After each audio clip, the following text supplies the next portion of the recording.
Welcome to Queen's Park in Invercargill. Now, I'm not too sure how good the audio and the video is, so it looks a bit jerky to me. Let me know on the comments. Let me just get logged in. Anyway, stupid phone. Looks like YouTube changed some of the settings and I wasn't aware and I had to catch up. But we got it sorted. And guess who is on the old Indian Scout behind me? Go on, you all know, right? Right, here we go. Bum bum bum. Let's see who's in Invercargill this morning. Roger Heaps. Good morning, Andy and crew. Good morning, Roger. See you soon. Jim K. What in the world is that? Well, that's a 1920 Indian Scout that Burt Munro set the motorcycle land speed record many years ago. Actually, top bloke. Jim K audio is good, excellent. At least we're halfway there. Simon Roll. Morning, Andy and crew. Good morning, Simon, and welcome to almost the bottom of New Zealand. Basically, we're not too far away from Stewart Island from here, you know, and Bluff. Yes, less said about Bluff the better, I think. Purple Monkey 1974. Hi, man of many words. Hi. The Giant Governor. Good evening, Andy and crew. How is everyone doing? Just fine.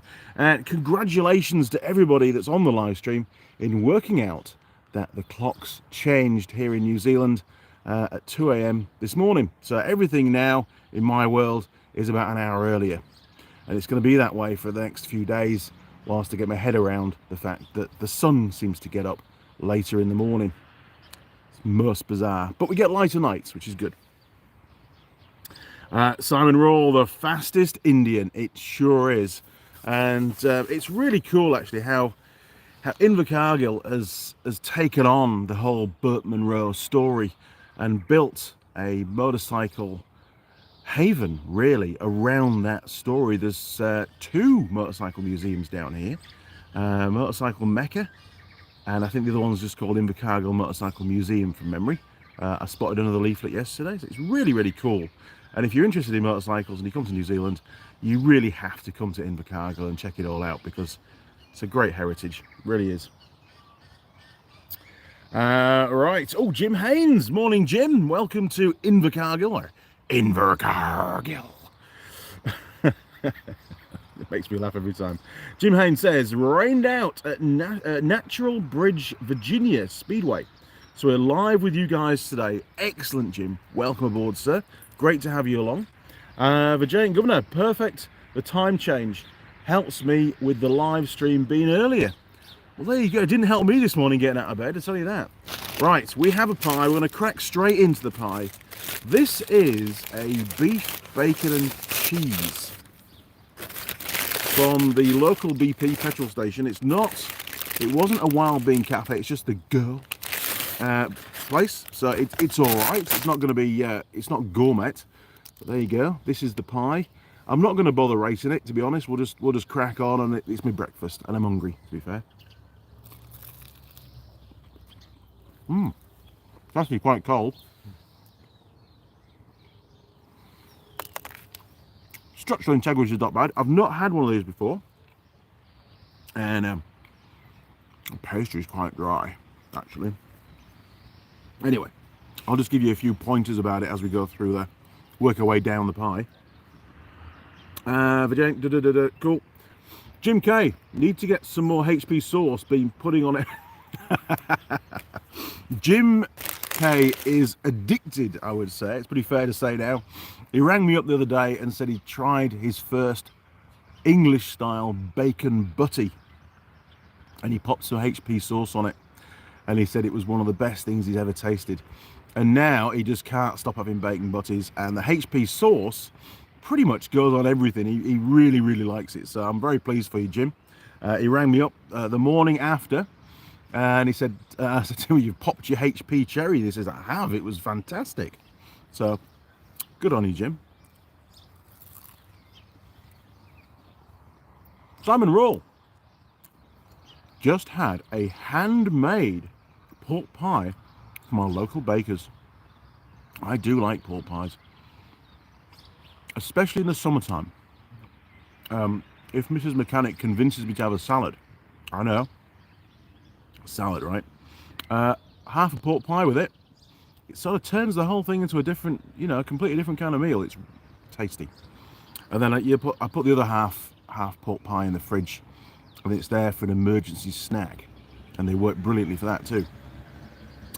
Now, you might be wondering how my week's gone. The last live stream was from a very wet, rainy, a little bit windy as well, Oamaru, which is on the east coast of the South Island here in New Zealand. It's south of Timaru, which is south of Ashburton, which is south of Christchurch, just to give you some bearings. How's it gone? Well, it's been pretty wet, in all honesty. I was in Balclutha, or Clutha as the locals call it, on Thursday, and I'd spent a couple of days in Dunedin prior to that, which was fine. That wasn't a problem at all. Very nice hotel, the Distinction in Dunedin. All was going swimmingly well. Long days, to be fair. While I was at the motorcycle shop in Dunedin on the first day, they had an open evening for motorcycle rider safety. They've called it like 21 safety checks kind of thing, or 21 checks. And it's been out on social media around New Zealand for the last few weeks. And they asked me to talk, to do a little tiny sort of, join in and give my take on rider safety, given the fact that I'm still here. I think was testament to the fact that I've been very, very lucky, and I'm sure luck does come into it to some extent. They didn't like that, to be honest. It was all about procedure, and stuff like that, and a lot of BMW owners, BMW motorcycle owners were in the club, and they're like in advanced motorcycle riders clubs and stuff around New Zealand, and they ride real different, some of them, it's weird. I jump on a motorcycle for pure fun and enjoyment, whereas they tend to, it's almost like a military operation when they're riding the bikes. Everything's they try to be perfect. I just rely on the luck and have fun and overtake and things. I don't do stupid stuff anymore, but I'm by no means a super careful rider. But it was a good evening, free pizza. And alcoholic-free beer, but I only had a Coke, actually, to be fair. I wasn't in the mood for any alcohol that night. And then I got to Oamaru on the Saturday afternoon. We did the live stream. Went to go and see the dealer in Oamaru on the Monday, then Dunedin Tuesday, Wednesday, Balclutha on Thursday, where it was absolutely chucking it down. It had been raining there all night as well. And when I left Balclutha, it was about 6 o'clock. It was a long day. I still had about an hour and 10 minutes, towing the trailer, don't forget, down to Invercargill. To Gore, my fault, to Gore. That was my next visit for Friday. And they were saying, we think the road's closed, and Gore's been put in a state of emergency. And I'm like, really? This trip just goes from good to better, really, doesn't it? One disaster after another. And it was getting dark. So I started the journey not really knowing whether I was going to get to Gore or not, and even if I did get to Gore, could I even make it through the town centre to where I was staying? I just didn't know. But I thought, well, I'll give it a go. Ford Ranger, we'll make it work. It goes through some pretty deep water. It's pretty cool truck, to be fair, does well. And as you on the road to Gore from Balclutha, there's quite a few very low-lying parts of the road, and they're the bits of the road that regularly flood. And so I was taking it really steady along those sections because, if there'd been water across the road and it was dark, it's sometimes hard to see. And I wanted to stop way in advance and get an idea of what I was letting myself in for, or if I had to turn around.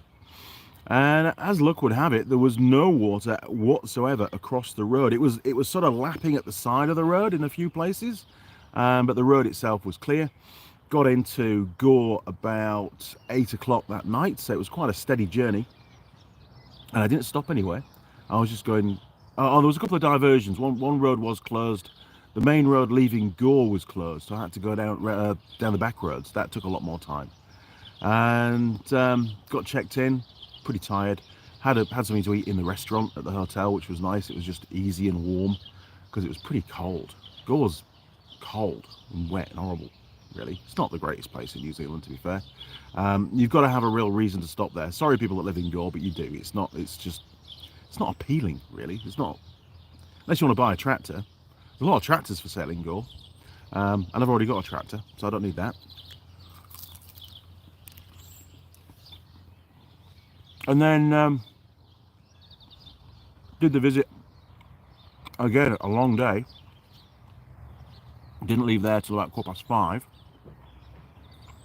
and then trundled away to Invercargill. And it's always a problem at the moment wherever I'm staying, because I've got the trailer on the back, big box trailer. We had to organise all the parking and stuff, because they only have single car parks in most hotels and motels. But corporate traveller that organises all my trips, they've done a really, really good job. And the guy rang me and he said, "Oh, how far away are you?" I said, I'm 41 minutes according to the car. So he gave me really clear directions of where he wanted to park, and as luck would have it, it was straight in and got parked up. Yesterday morning, I managed to drop the trailer off at the motorcycle shop that I'm going to go and see on Monday, and they're storing it now over the weekend, so that's made life a lot easier.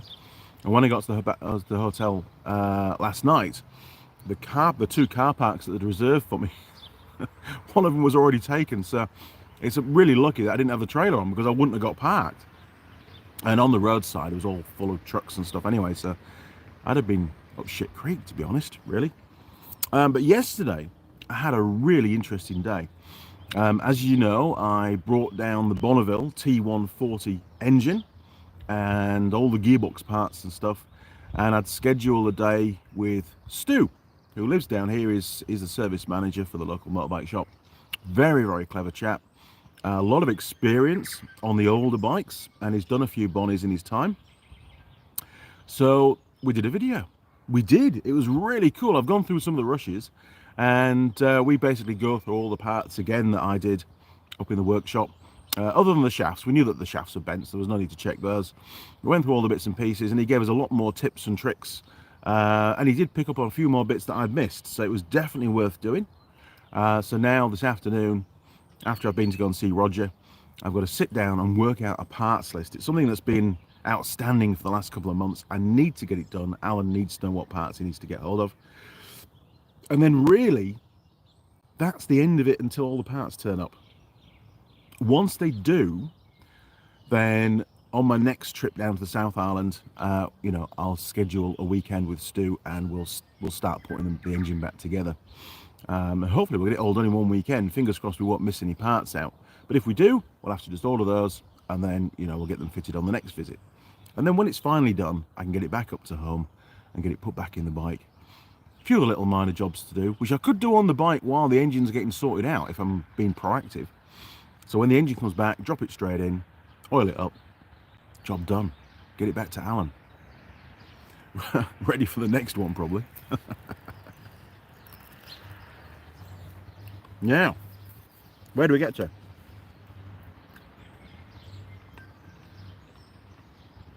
Simon. Done that one. Jim K. Was there a lot of damage from the earthquake? Earthquake! God, how could I miss that? We've had an earthquake on this trip as well. So there I am at 9:14 on the Wednesday morning on the top floor of the Distinction Hotel, busy doing my emails before I head down to the dealership. And the building starts to sway, and I'm not talking like a few millimeters here. It's a proper sway, and it goes on for quite some time, good 30 seconds to a minute. And I'm all the way through, I'm thinking, well, I can't get out. Can't use the lift, obviously. There's no way I'm going to get out in time. But I suppose the saving grace is I'm on the top floor. The 8th floor was the top floor, so at least I'll land on everybody else, and there'll be less rubble on top of me.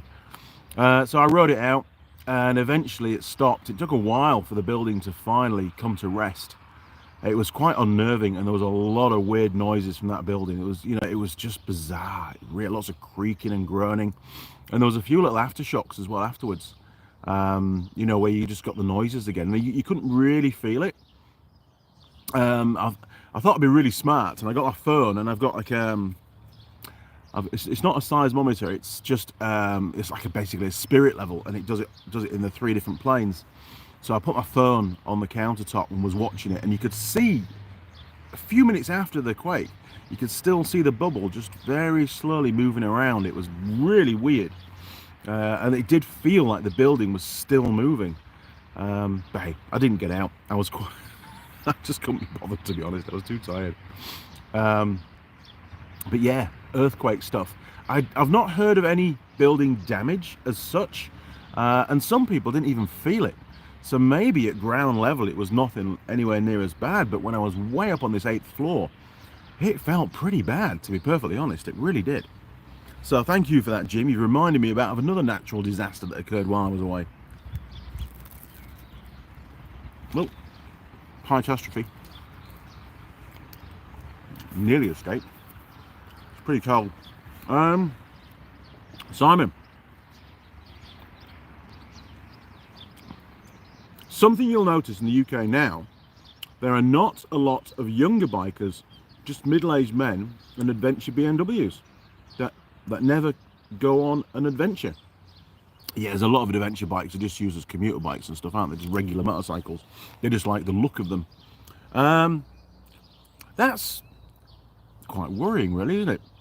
You know, the next generation of bikers they're not there, and that's going to have a huge ripple effect on the motorcycle industry, because obviously they rely on selling the smaller bikes. It's a good income for them, and they tend to sell a lot of them. The smallest capacity bikes tend to be the higher sellers in volume. It's not quite the same here in New Zealand. The New Zealand motorcycle market, I would suggest, based on what I've been told, the data, is in general on the increase. I mean, at the moment, the economy is a bit tight.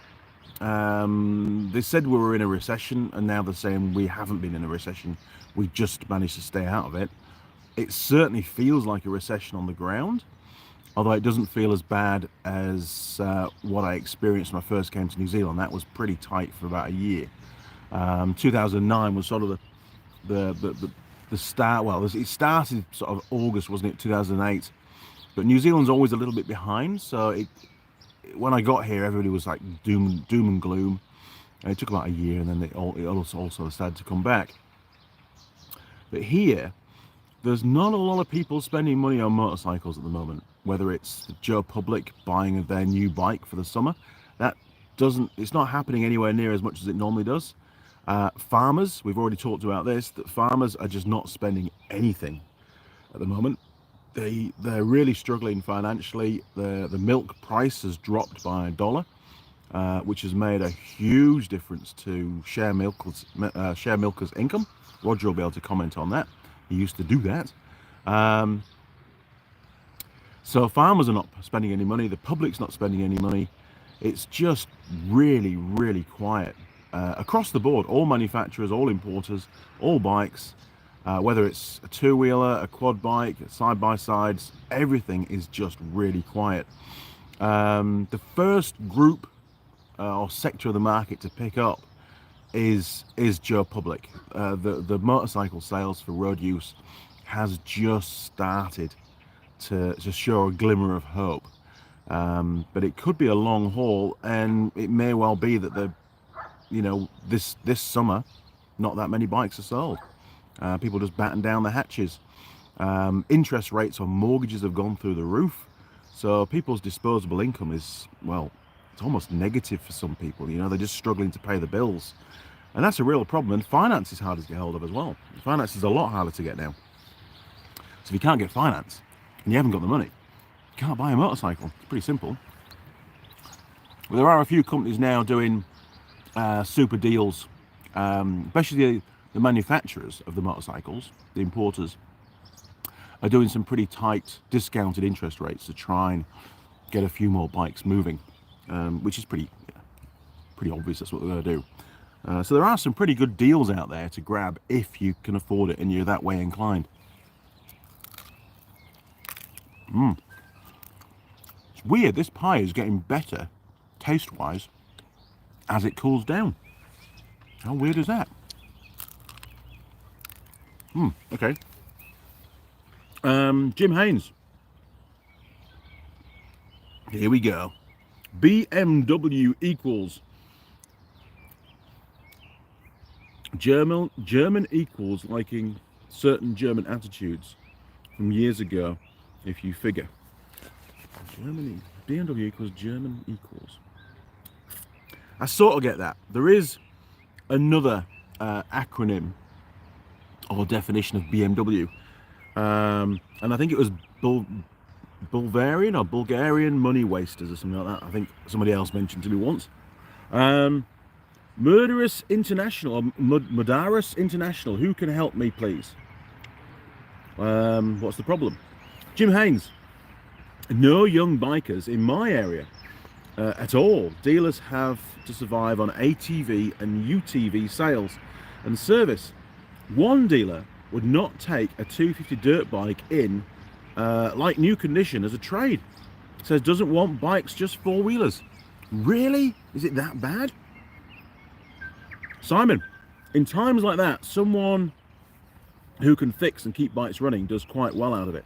They do, because obviously everybody's running older bikes, especially the farmers. I mean, again, farmers are, I've said this before, farmers are cutting back on servicing, they're pushing out the service intervals, holding back on maintenance, probably riding stuff around with no brakes, that kind of thing, just trying to, you know, delay the next invoice for repair to maybe the next month or a couple of months down the line, where they think maybe there's a bit more money in the bank, which, you know, if you haven't got it, that's what you have to do, right?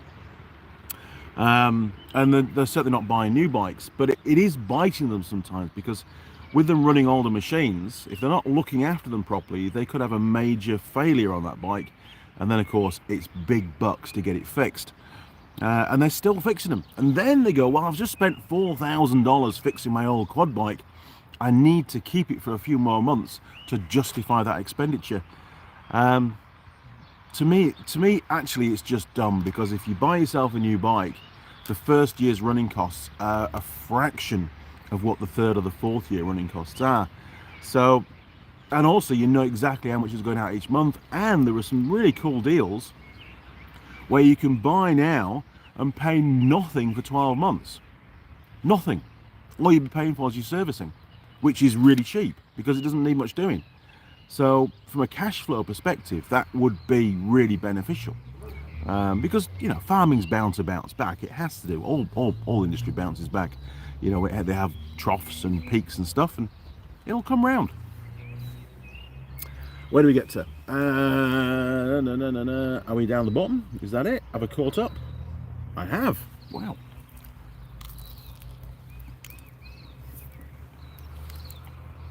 It was pretty chilly this morning. 4 degrees centigrade. It wasn't frosty, but it's also quite wet. It felt cold, you know. Oh, Jim Haynes. How is the parts deal there?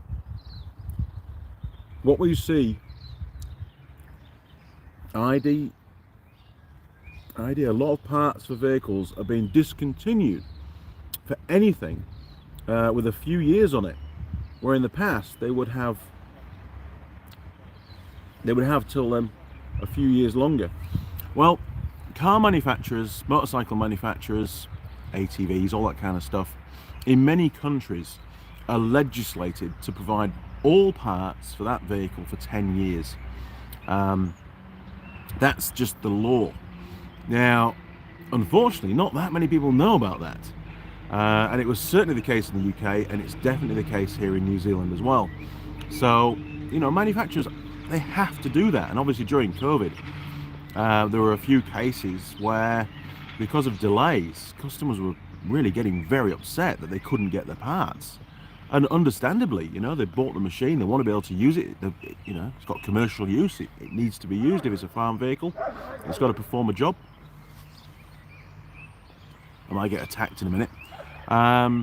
So yeah, it's difficult. I mean, sometimes, you know, an importer might bring in a bike with an odd sized tire. There's, you know, there are a few of them like that.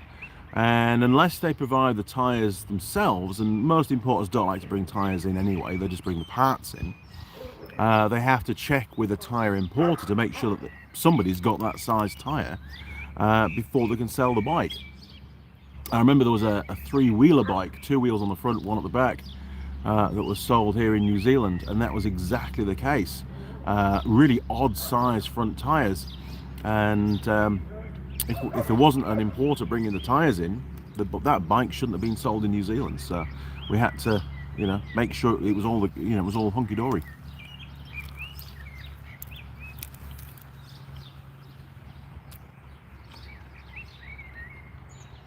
Roger heaps. People always nervous leading up to election, and the election's I think middle of next month, middle of October, so we're not too far away now. But costs for dairy farmers have gone from about $4.50 per kilogram of milk, solids, to around $6. So that's a 25% increase on costs. Makes for a tight times with $7 payout. So you're only making $1 basically per kilogram, which it's not a lot, is it, to be honest? And I mean, it's easy because you're running such fine margins. It's easy with some maybe unforeseen costs that come in, and there's always a few extra costs that you don't plan on, where you end up doing it all for nothing, which is crap, isn't it, really?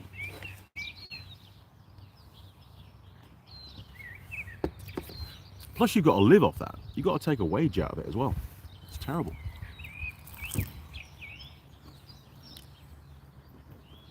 Simon.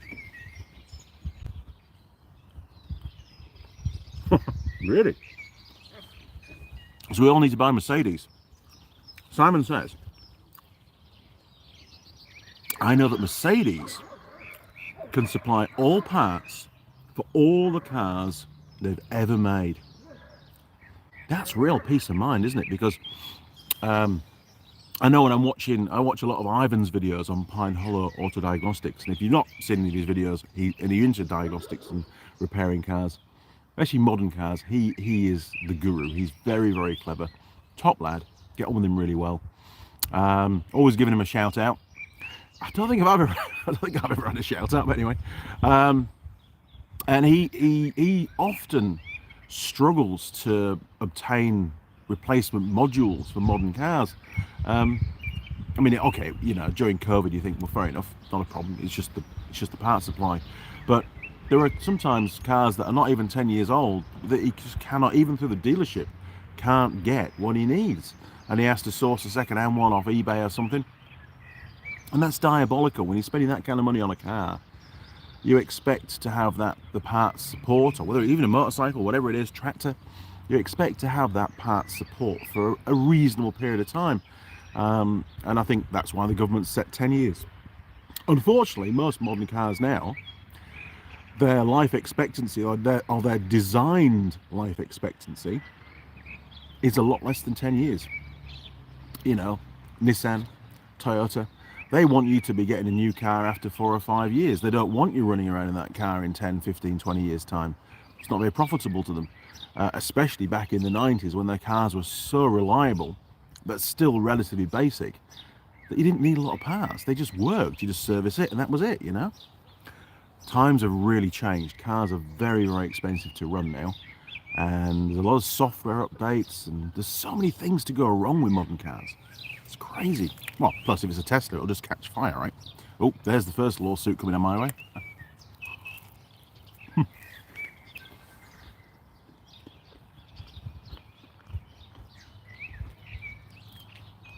Hang on a minute. Simon's done something. I'm trying to read it.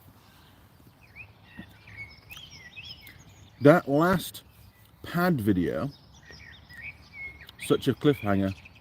The Land Rover Part 2. Yes. Now I've not read the second. I've not watched the Part 2 one. But Ivan was doing He was doing it was a Land Rover Discovery, wasn't it? And it was intermittent, no starts.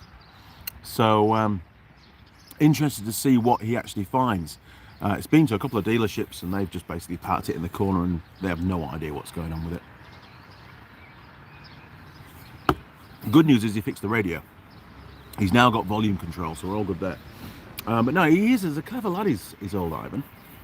He susses stuff out. I mean, obviously there's a lot goes on in his mind off camera as well. You know, he'd be mulling it over when he's not actually filming. But he's a brave lad to be doing videos like that. I'd find that kind of stuff really stressful, actually putting it all to camera. But he seems pretty relaxed and very methodical as well. Yeah, good on him. I think he's done a great job with that YouTube channel. We're nearly there. The last bite. It's been all right. Although, to be fair, I haven't tasted any bacon whatsoever. Nothing.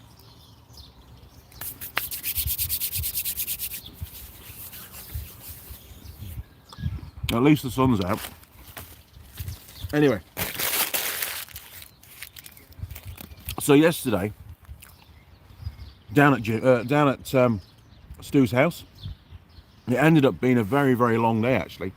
We finished, we should have filmed more actually. It was pretty cool because when I first got there, Stu was talking me through all the stuff in his workshop, all the different bikes he was working on and different engines. Got an old Bonneville engine he's working on that he couldn't get parts for. He had to get some stuff machined up. I should have filmed that, but I think next time I go down and before we start on the Bonnie, we'll do a little video of a walk around his workshop and see what he's on with, because he must have had 6 or 7 different projects going at the time. They all take a long time to get done because he's a busy lad. But after we finished filming, went inside and we got talking, and before we knew it, it was 5 o'clock in the evening, and he says, "You staying for tea?" Yeah, great, I'd love to stay for tea. So they asked me what I like to eat, so I said, well, you know, I gave them a few ideas, and we picked one from my favourite meals, and him and his wife cooked me sweet and sour chicken with egg fried rice, and it was really nice.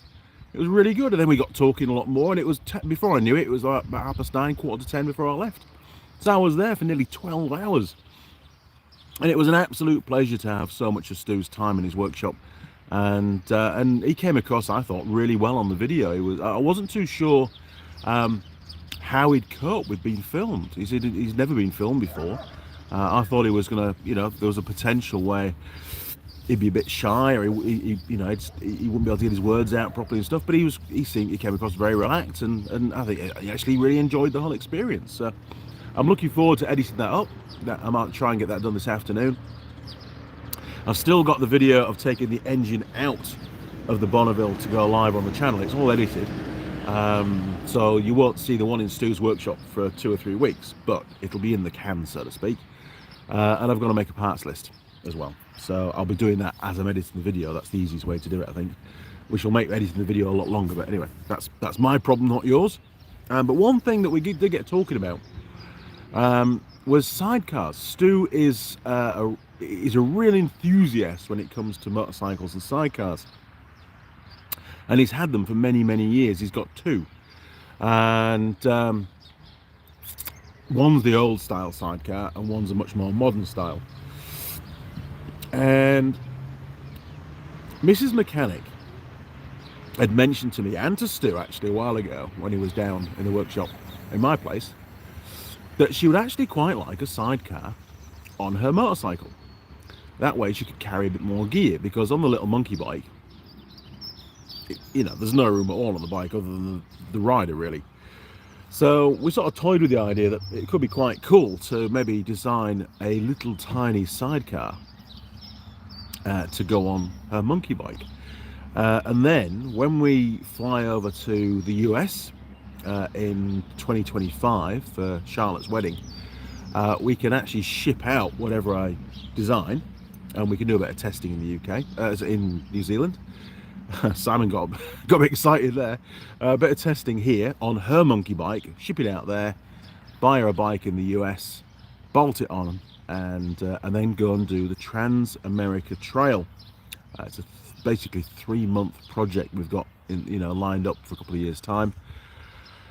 It's not going to be cheap, so I've got to get saving up for that as well. But yeah, it's going to be interesting actually, coming up with a design. I want it to lean with the bike. I don't want it to be a rigid sidecar, a bit like the old Sidewinder sidecars in the UK. Simon will know all about those. And Stu said, "Oh, I've got some books that might be useful to you," and he gave me these. Well, he's lent me, he hasn't given me them. He's lent me these. Now, one is a sidecar guide, which is more about, how to ride with a sidecar and stuff and the characteristics. This one is a technical guide on how to build your own sidecar. A very, very clever chap called, oh, hang on, we've got some dirt on the back. All right, that's better. Called Rod Young. There he is. Rod Young, that's his name. And on the back is, where is he? There he is, Rod's picture. So Rod is obviously a sidecar engineer with a lot of experience. And there's some really good information. I was thumbing through it yesterday for about an hour, the technical book, and I think it'd be extremely useful. So first of all, thank you very much, Stu, for lending me these. I'll be sure to get them back to you. There is an ISBN number on the back, so I can actually order my own copies, which I will do. I'll get that organised probably next week, and then I can get Stu his copies back. But if you're ever interested in sidecars and designing one, and even just riding tips, these two books, absolutely brilliant. I never even knew they existed. So good on Stu for his excellent filing at home, and he managed to find them with only a few minutes. So I will keep those safe, and I'll be having a read of those, especially the technical one, in a bit more detail during the rest of this trip, just to get my head around it. I mean, obviously, being a monkey bike, the sidecar will be to scale, and it's going to be really small. It won't take a lot of making, I don't think. Probably end up building a prototype that I can adjust the dimensions and play around with it a bit, different ideas. Then once I've got it how I want it to be, then I'll make the proper one that we'll actually use for the trip. I'm not a fan of sidecars. I've never. I mean, I like the Wallace and Gromit stuff. I like their sidecar, and it's cool to see them on the road. But from a motorcycle perspective, motorcyclist's perspective, I have no interest in sidecars whatsoever. Sorry, Stu. It's never even crossed my mind. I just see them as a hindrance to the riding of the bike. Where your left-hand corners are so different to right-hand corners, and you've got to do different stuff. And you hear so many accidents with them as well. So, yeah, not really. Same with trikes, really. Just not into them, really. Anyway, where do we get to? Roger Heaps. Oh, hang on. My battery's running low, so I can't wait to. I put it on charge all last night as well. Probably because it's cold. So I might lose the laptop. I've only got 6%, so I better speed up. How long? See, we've been going 37 minutes. That's ridiculous. Oh, you'll get to meet Zoe, the new puppy. Excellent. You got a new puppy. Good man. Rachel. Hey, Andy. My husband David is a huge fan. He's listening outside the pub, in the pub shed. Oh, that's the best kind of pub there is. Can you give him a mention? Of course I can. David, Andy Mechanic here from Invercargill, giving you a shout out in your pub shed. Have a drink on me, sir. Good man. It's great to give people shout outs. It really is. So thank you, David, for being a fan and supporting the channel. Really appreciate it. Simon, the electric trailer brake system seems a very wasteful system with the magnets and the drums. Man, yeah, Simon, when I started that video, I started to work on that trailer, I was still, and we used to teach that stuff in Unitech, but it wasn't really in great detail. It was sort of brushed over as this is another form of braking system. But it wasn't clear that the magnets actually basically rub on the drum when they're energized. And I was quite shocked to see that. And initially I thought it was a fault. So when I contacted the supplier, TWL, for all the new brake components, I questioned the guy over the phone. I said, is it normal? Does the electromagnet make contact with the drum? And he said, no, it shouldn't do that. It shouldn't rub against metal to metal. So I took him on face value. In reality, he was completely wrong. And so was I. It does. It makes contact with the drum. That's how it pulls the arm and actuates the brakes. I just don't like the design at all. I mean, it just seems weird, really weird, that anybody would think that was a good idea to have metal-to-metal contact in a brake system. Odd, really odd. Anyway, you're quite right, Simon. It really sort of confused the crap out of me, did that one. Now then, so sidecar sleeper cam. Maybe for Mrs. Mechanic, but not for me. Jeez, it'd be a huge sidecar if I had to make one for myself. No, but it's going to be a work in progress. It's going to be a great little project, something very different, and something you don't really come across much these days with motorcycles. They seem to be a thing of the past. And obviously they probably became quite popular back in the UK because people had a motorcycle, couldn't afford a car, buy a motorcycle, and then they start to have children and things, and the family gets bigger, and they still can't afford a car because now they've got kids, so then they just buy a sidecar to go on the bike that they've already got. Absolutely logical and a much cheaper option, so that's probably why they became a lot more popular. And then of course the Reliant Robins came out, which was a three-wheel car, you all know about those, which you could drive on a motorcycle license, so you didn't need a car license, and they were pretty cheap, so they probably were a contributor towards the demise of the motorcycle and sidecar in the UK. It's amazing, isn't it, how things change over time. Simon, all that drum needs is some sort of changeable friction disc for the magnet. Yeah, there is some friction material embedded in the surface of the magnet, but it's at the same height as the aluminium casting, so of course you're always going to get aluminium making contact as well with the drum. It's not just the friction material. If it had, you know, like you say, a full surface friction material over it, and the magnet was a lot stronger, because obviously the magnetism's got to get through the friction material to pull it against the drum, then I think that would be okay. That would be a far better design. But in reality, the magnets are not that strong, especially the ones that I put in. They're pretty weak, really. And the trailer brakes coming down, it's done about 2,500 Ks since I did the work on it. Trailer brakes are pretty tame. They are there, they do work, but I wouldn't want to have to do an emergency stop, really. Not a hard stop. I don't feel, it certainly hasn't got as much braking effort as the adventure trailer that we built, which also had electric brakes, but the adventure trailer is a lot lighter, so that could be part of it. Don't know, I'm just not a fan. Sorry, I'm just not. Where do we get to? Simon, the sidecar in the UK, as a legal thing, you were able to ride a bigger bike if you had three wheels, hence the Sidewinder.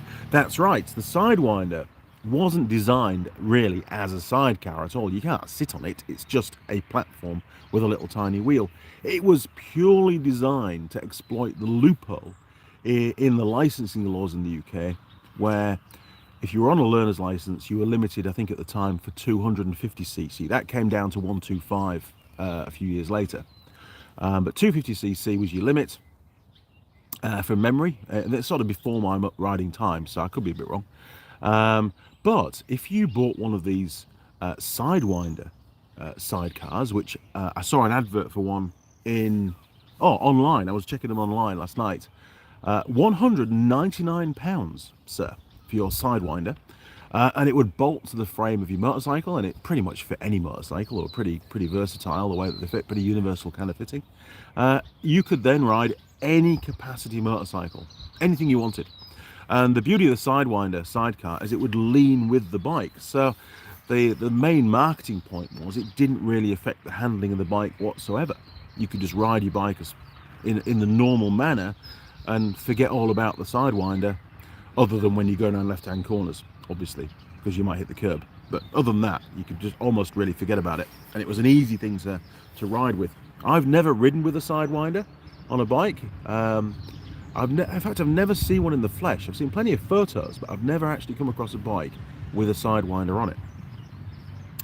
But another reason for getting involved and having a go. Yes, on L plates. So you still had your L plates on your GSXR 1000 or whatever it was. Pretty cool. Or Z1000. Roger Heaps, Ranger, not got an outlet for the laptop.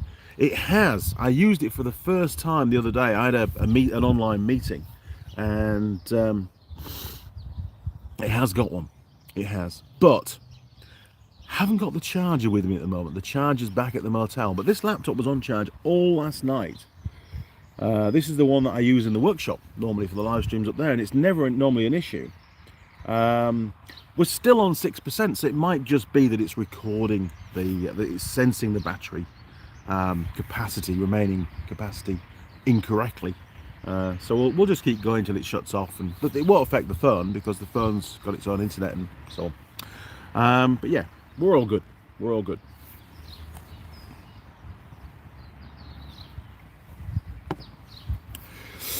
So the plan of attack for today, day 2 of my time off, which is really nice. I'm going to go on down and see Roger on his farm. And the reason for that is, you might remember last Sunday on the live stream, I said I was going to go and have a look at a little Suzuki Carry, little tiny pickup truck that was back up in Timaru, with a view to purchase for our next adventure across New Zealand. Morning, Mrs. Mechanic. She doesn't know yet. Well, we now are the proud owners of a 1997 Suzuki Carry 4-wheel drive mini pickup with the same engine in it as the little Suzuki Alto Team Henry, 660cc. Yes, that's right, a motorcycle size engine. It's obviously 4-stroke, 3-cylinder, pretty tenacious little engine, starts mint. It also has, and this was the tipping point, it has 4-wheel drive and it has 4-wheel drive low ratio. That was the game changer, because obviously with a little tiny 660cc engine coupled to a manual 5-speed gearbox, I think it might have even been a 4-speed gearbox, hasn't even got overdrive.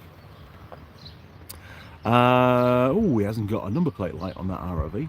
That's naughty. He has got indicators and brakes though. Good man. It's a John Deere ROV, side-by-side thing. Very slow. I think it's even electric. That's terrible. So any minute now, things are going to warm up. Anyway, so we did the deal. Oh, I went down to see it. I thought 1997. It could have some rust on it. You know, it could be I don't want to buy anything with rust on it. That's not because, you know, the end of the vehicle is nigh if it's got rust on there. But no, it was really clean. No rust at all. No clunks, no bangs. All the springs are good. Did a little road test in it. All the gears work fine.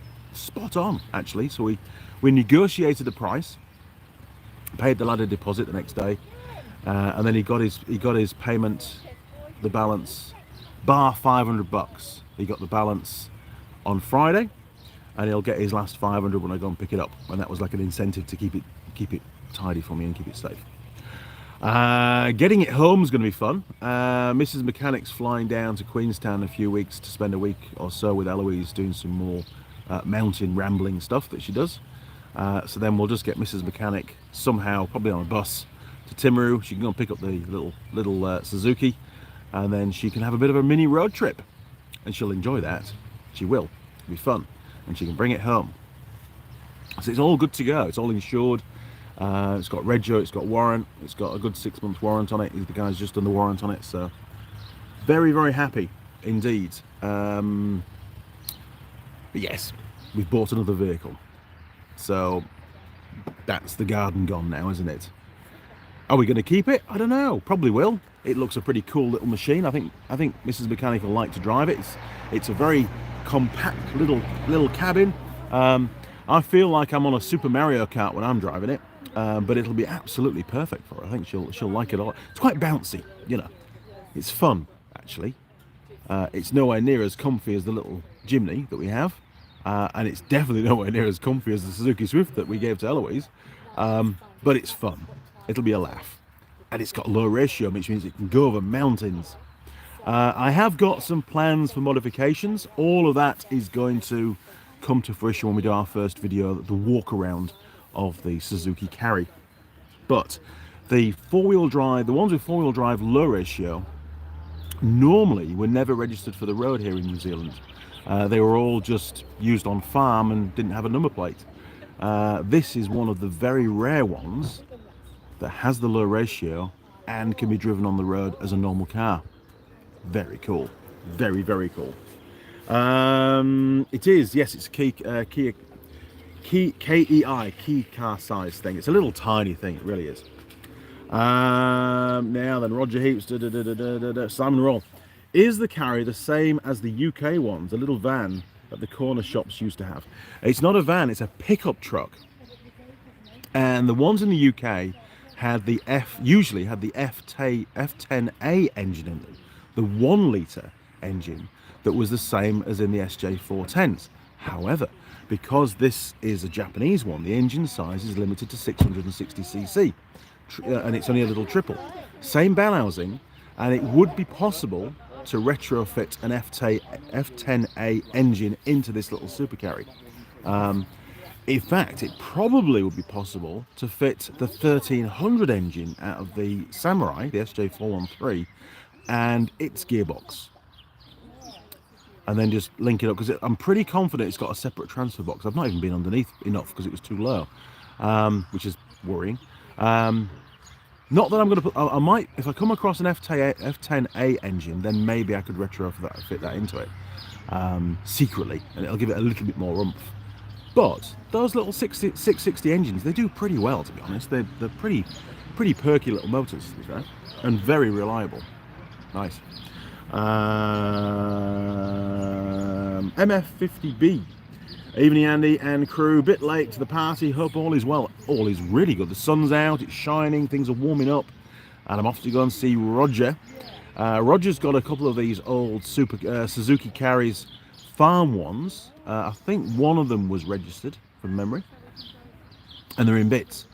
But the problem with them is Suzuki seem to change the design on a very regular basis. Axles are different, engines are different, and bits and pieces. But I'm just out of interest. I want to go have a look at them, take a closer look, and then I can take some photos and then compare what Roger's got to the one that we've bought and see what is the same and what isn't the same. Should be an interesting little morning doing that. F10 engine lay flat too. Yeah, you can do. It's got a different sump, different engine mounts, different intake manifolds, so it gets the carb to sit level again. But yes, the F10A engine in the Super Carry is probably, I did actually buy a few of the engines to convert and fit into the Jeeps, because I had all the right stuff, you know, the sumps, the engine mounts and stuff. I had all that in stock, so it was an easy. Oh, and the oil pickup pipe, you changed that as well. Exhaust manifolds probably different from memory, but other than that, it's pretty much the same. So yes, I know it's doable because that's what was fitted to those vehicles in the UK. Right, bad news is the laptop is down. It's now flat, so it was reading correctly. That's the end of that. So we're just on the phone, so I can't really see your comments anymore. They are going to come up on the screen, but they won't stay on the screen for very long. And I don't know how to keep them on the screen all the time because I'm useless. Anyway, I think we're not far off finishing anyway.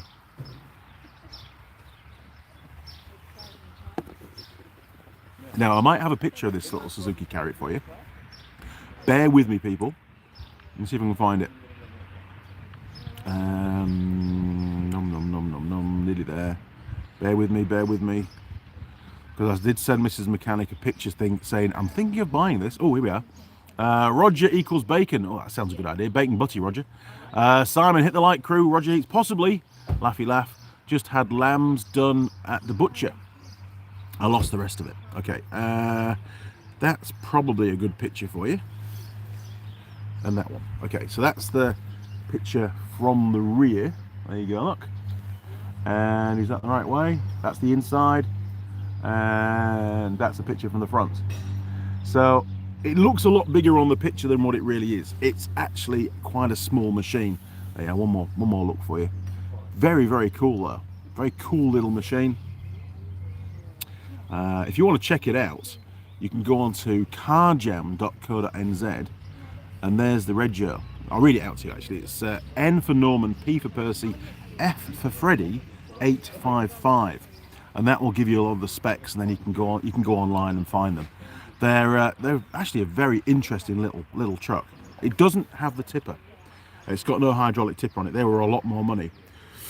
This one actually was one of the cheapest ones that I came across. They seem to fetch good money for what they are, and that's probably because they're quite common on the farms in the South Island. They use a lot of them down here. They put wide wheels on and knobbly tyres, and they do pretty well for what they are, really. You know, and you've got your little cab and your heater and stuff. I would say the only downside is the cab size is tiny. It really, really, really is tiny. It's I just can't imagine driving it all day. And that vehicle will be the one that the plan is. That's the vehicle that Mrs. Mechanic is going to drive on the adventure trip. So Ben will have a vehicle, a car type vehicle. Mrs. Mechanic will have one, and I'll have one. Those are the three vehicles being used for the challenge. And then Eloise, and she doesn't even know yet, will be driving Team Henry, which is the little Suzuki Alto, and that will be the backup car. So if any of our vehicles break down and we can't fix them, and we have to, abort mission on that car, then we end up with the backup vehicle to carry on with, just in the same way as Top Gear do. And it's a tribute to the original Top Gear team. I think our way as a family to say thank you for all those really cool trips, adventure trips that they did. And we watch them on a regular basis. We are massive fans of the original Top Gear team, and still are. It's end of an era, really. And I feel privileged to have been around whilst those, for that, to watch those episodes. It's been really cool, very, very funny. And without any shadow of a doubt, it's played a part of my life. It's molded me into who I am, and I think partly what I do, really, the way I behave. I'm sure a lot of people will be the same way if they drill into their character. I use Clarkson phrases on a regular basis without even thinking about it. It's like second nature. Anyway, crew, I need to get packed up and get over to Roger's farm. In fact, Roger, send me the address again on Messenger, please. Otherwise, I'll have to scroll back about 1,000 messages to find it.